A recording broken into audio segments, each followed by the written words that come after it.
அலைக்கும் வரஹ்மத்துல்லாஹி வபரகாத்துஹு. ஹதீஸ் கேட்கலாமா?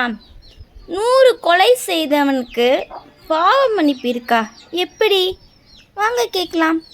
அண்ணல் நபி ஸல்லல்லாஹு அலைஹி வஸல்லம் அவங்க அருளியதாக ஹஜ்ரத் அபு ஷையீத் குத்ரி ரலியல்லாஹு அவங்க அறிவிக்கின்றாங்க. உங்களுக்கு முன் வாழ்ந்த சமுதாயத்தில் 99 கொலை செய்த ஒரு மனிதர் இருக்கார். அவர் இந்த பூமியில் வாழ்கின்ற மக்களில் மிகப்பெரிய அறிஞரில் யார் என்பதை விசாரிச்சுட்டே வர்றாரு.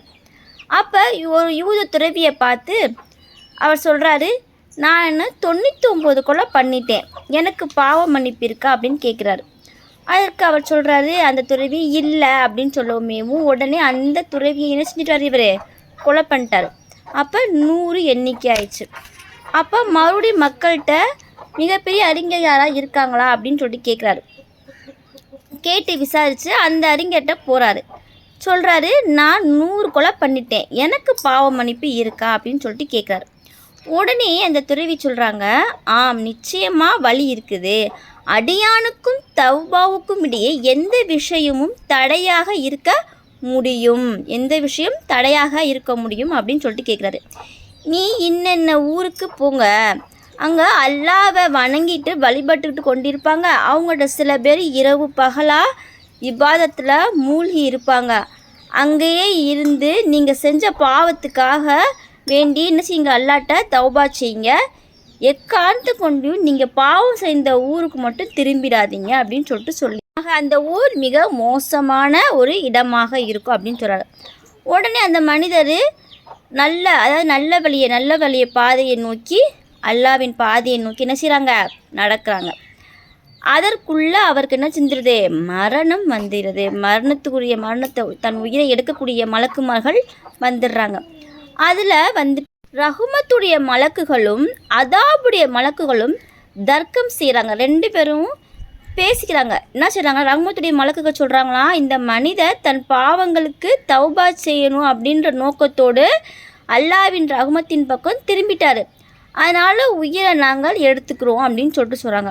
அதற்கு அதாபுடைய மலக்குகள் சொன்னாங்களாம், இவன் தான் எந்த ஒரு நன்மையுமே செய்யவே இல்லையே, பிறகு எப்படி அவருடைய உயிரை நீங்கள் எடுப்பீங்க? அந்த நேரத்தில் அல்லாவின் கட்டளைப்படி ஒரு மலக்கு வந்துடும். அல்லாஹ் இந்த 2 பேரும் பேசிக்கிட்டு இருக்கிறத பார்த்து ஒரு மலக்குகளை அனுப்புகிறான். அனுப்பி என்ன சொல்கிறான்னா, நீங்கள் 2 பேர் எதுக்கு சண்டை போட்டுட்ருக்கீங்க, நான் உங்களுடைய சண்டைக்கு நடுவராக நான் வந்திருக்கேன் அப்படின்னு சொல்கிறாங்க. அப்போ 2 பேரும் சொல்கிறாங்க, ஏன் சண்டையிட்டு கொண்டிருக்கீங்கன்னா 2 ஊர்கள் அதாவது அளந்ததை சொல்கிறாங்க. அப்போ 2 ஊர்களையுமே அளந்து பாருங்கள், அதாவது நன்மை செய்த ஊரையும் தீமை செய்த ஊரையும் அவர் எனக்குள்ளே இறந்துருக்காரோ 2யுமே அளந்து பாருங்கள். எந்த ஊருடைய தூரம் கம்மியாக இருக்குதோ அந்த ஊர் பாவம் செய்த ஊருடைய தொலைவு கம்மியாக இருந்துச்சுன்னா நீங்கள் எடுத்துகிட்டு போங்க. யார்? அப்படியே மலக்கு.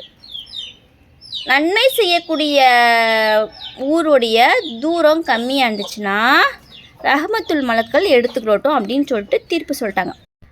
அவங்க பார்த்துட்டு என்ன செஞ்சிட்டாங்க, அந்த ஊருக்கு புறப்பட்டாங்க. நன்மை செய்கிறதுக்காக போனாங்க பாருங்க, அந்த ஊருடைய தூரம்தான் கிட்ட இருந்துச்சு. அப்போ ரஹ்மத்துடைய மலக்குகள் அவர் உயிரை என்ன செஞ்சிட்டாங்க, கைப்பற்றிட்டாங்க. அப்போது நல்ல ஊரின் பக்கம் 1 ஜான் அளவு நெருக்கமாக இருந்ததுனால அந்த ஊரை சேர்ந்தவராக கணக்கிடப்பட்டு ரஹ்மத்துடைய மலக்குகள் அந்த உயிரை எடுத்துட்டாங்க. இதுலேருந்து நம்ம என்ன தெரிஞ்சுக்கிட்டோம் அப்படின்னா, நம்ம எவ்வளோ தான் பாவம் செஞ்சுருந்தாலும் அல்லாஹ்வின் பாதையில் 1 ஜான், அதாவது அல்லாஹ்வின் பாதையில் போகணுண்டு 1 ஜான் அளவிற்கு கூட நம்ம அடி எடுத்து வைக்கும் பொழுது அல்லாஹ் தன்னுடைய உயிரை கூட தான் செய்த பாவங்களை அவங்க மன்னித்து தன்னுடைய உயிரை கூட லேசான முறையில் எடுக்க சொல்லியிருக்கான். அல்ஹம்துலில்லாஹ். அல்லாஹ் எவ்வளவு, இஸ்லாம் என்பது எவ்வளவு ஒரு இனிமையான ஒரு மார்க்கம், எளிமையான ஒரு மார்க்கம்.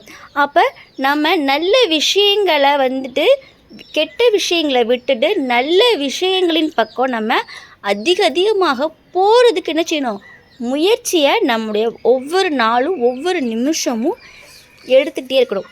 சரிங்களா? அஸ்ஸலாம். மீண்டும் நல்ல ஒரு ஹதீஸில் உங்களை சந்திக்கிறேன். அஸ்ஸலாமு அலைக்கும் வரஹ்மத்துல்லாஹி வபரகாத்துஹு. மீண்டும் சந்திப்போம்.